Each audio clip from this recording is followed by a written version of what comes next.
Hello there, welcome back. Now, more and more public spaces are being declared off-limits for dogs and their owners. Joining us now are former dog trainer Ryan O'Meara and journalist Liz Fraser. Good morning to both of you. You're a dog owner. Are you now made to feel like a second-class citizen?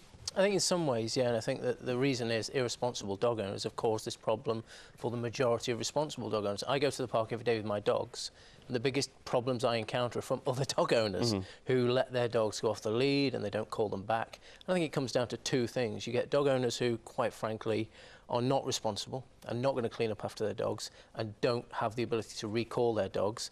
I'm all for saying those dog owners need to be singled out, and that's against the law. How do we do that, though? It's very hard, isn't it? You can't go to a park and just say, you look a bit irresponsible, you go. I mean, half the time there's no one there to police Well, ultimately, it's against the law. So we have the law, and the law needs to be enforced. And that's something the government needs to be doing, is actually saying you can't say to dog owners who pay their taxes, who've built parks, you can't say to dog owners you can no longer use it. In fact, it's against the law. The Animal Welfare Act 2006 says you need to allow a dog to exercise, to exhibit natural behaviours. They become more aggressive if you don't. So. Exactly. You'll have bigger problems if you don't allow dogs access to green spaces than if we do.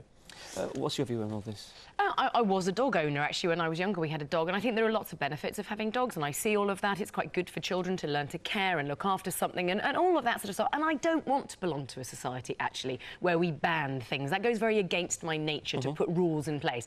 But, you know, as someone who runs alone a lot, as a mother of 3 young children, I've been scared so many times. I think dog owners forget how intimidating and how frightening it is. Some dog owners do. Some dog owners, correct, yes. When their dog comes bounding up to you or your child. And so I would ask in this discussion and in what's going on with the legal side of it, that not that we put more laws in place and more rules in place, but that there's much more education with dog owners, with people who have dogs, to understand that not everybody loves dogs quite as much as you do, and not everybody knows your dog as you do. And that goes also with big dogs attacking little dogs. Yeah, absolutely. It's just as much of a problem as parents with small children. Yeah, as well. but why can't we have a system in place where we could have sort of a list of dog breeds which are just not allowed in small cities?